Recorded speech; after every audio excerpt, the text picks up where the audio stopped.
I do not engage in farewells. Most make too much of beginnings and endings, when each is one step on a journey that turns endings into beginnings. But we were all children once, seeing the world through our parents' eyes, walking the paths set before us. I have the memories of me from the past, tempered by the 1,000 versions of myself that bridge into the present. I was once called Linarian, the first amongst those born to Sanctuary, the hopes of refugees from the eternal conflict made flesh. In my youth, I was haunted by dreams of a world without balance, shrouded in chaos. A descent into utter evil meant terrible destruction. A turn to the complete absence of evil meant stagnation and decay. I told my mother what I saw, perhaps hoping she would see what I did. I sometimes wonder if my vision drove Lilith to respond with such madness and savagery. She sought to protect her children, but the violence she wrought could not discriminate between those she wished to save and the threats she chose to eradicate. I lost my closest friend and confidant to her actions. And more than that again, the consequences of choice ripple through time. As for my father, I believe Inarius came to think of us as a disgrace, that we should have never existed, only agreeing to consider alternatives to our elimination due to the protests of others. I think he would have followed through with his original plans, had my mother not murdered the other refugees. He exiled Lilith to the void for her actions, but could not bring himself to harm us. So he took the World Stone, hidden on Sanctuary from the high heavens and the burning hells, and altered its resonance, so our powerful birthright diminished over time. Inarius disappeared, and our gifts or curse were forgotten. But for one who is eternal, my father should have known that nothing remains static. I tried to dwell in the present, the call of the balance fading to whisper, and find equilibrium in other pursuits.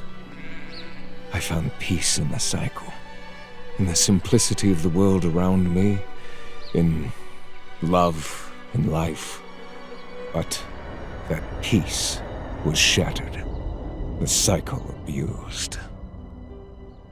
Seeking a new path, I came to know the great dragon Tragul, fulcrum of the balance, born of creation, defined by the very existence of Sanctuary. He is more its guardian than any other can claim. No longer defined by my parents, I mastered the art of necromancy while committing myself to Tragul's teachings.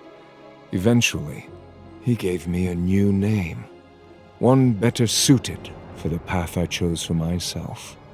Rathma, meaning keeper of the balance. My function and my duty alongside Tragul's for centuries to follow. Disquiet grew as I sensed the return of my mother and father. It seemed the burning hells had been aware of Sanctuary for centuries, allowing it to survive in service of using humanity as a turning point in their never-ending war. The Temple of the Triune had been created by the Prime Evils in order to sow instability and bring humanity into the fold. Inarius responded by founding the Cathedral of Light, which started a proxy battle that culminated in the Sin War. As the Prime Evils destabilized Sanctuary, Lilith secretly reawakened humankind's latent power as a means to undermine the Triune and Cathedral of Light. Inarius discovered her plan, foiled her efforts, and banished her to the void once again. he was too late. Humanity's power had begun to spread thanks to two brothers. Eldician Diomed, elder son of Diomedes, wanted nothing more than the simple, worthy life of a farmer, and instead became a catalyst for upheaval. Mendeln, his younger brother, found an affinity for the balance and a desire for understanding. He became my student, learning about the balance as the sin war raged on. The brothers' efforts against both the Triune and the Cathedral of Light gained them followers of their own. Eldician shared the power of our birthright, and they became known as the Adirum. This act alerted the high heavens to Sanctuary's existence and set the stage for a frightful clash between angels and demons, with Sanctuary as the field of combat. Tragul kept the armies of the high heavens at bay as long as he could, while I went to my father to plead for aid. Enraged and unhelpful, he banished me to the void with my mother, where I would have remained trapped were it not for Mendeln, who brought me back to Sanctuary. The battle was deadly and fraught, and would have been deadlier still had Eldician not brought about its end in an astonishing display of power. Reaching heights greater than I have ever seen, he willed both armies back from whence they came. In doing so, Eldician realized that his power was as great a threat to Sanctuary as the heavens and hells. So it was, he sacrificed himself in an eruption of raw energy that saw a return to the mundane for his followers. His choice was profound enough to affect those who came to stand in judgment of us. The Angiras Council, leaders of the high heavens, held a vote on whether to eradicate Lilith and Inarius' sanctuary, or to allow us to remain. Imperius voted for eradication. Ariel and Ethereal to allow our potential to develop. Malthael abstained.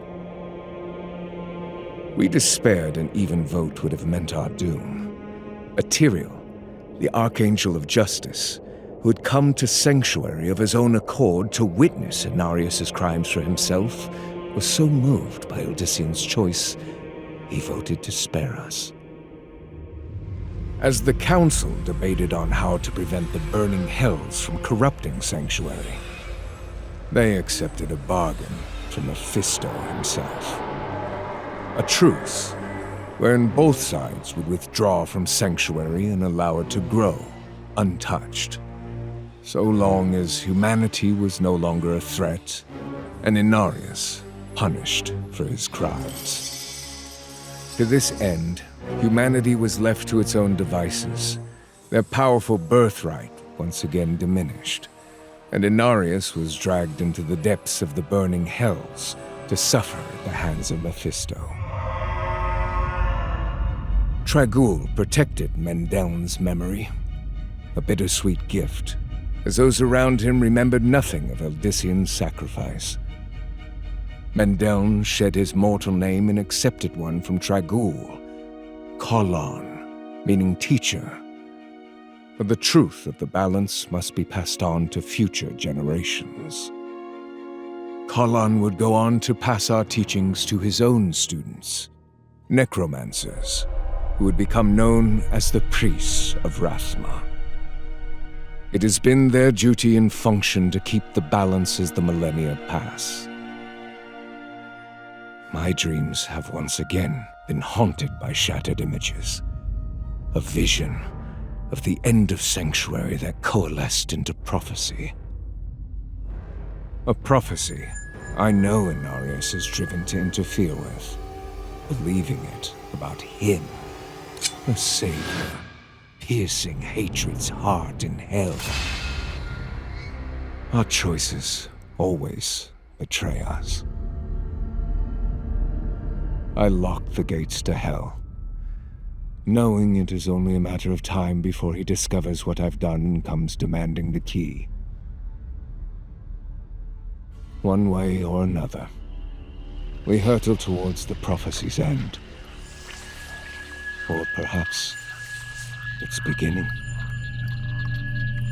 For what is death but a transformation?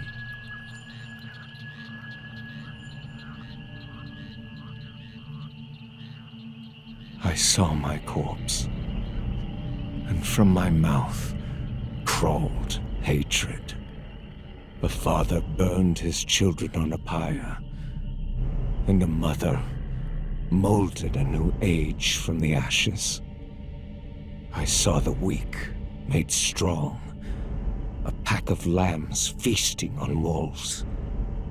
Tears of blood rained on a desert jewel, and the way to hell was torn asunder.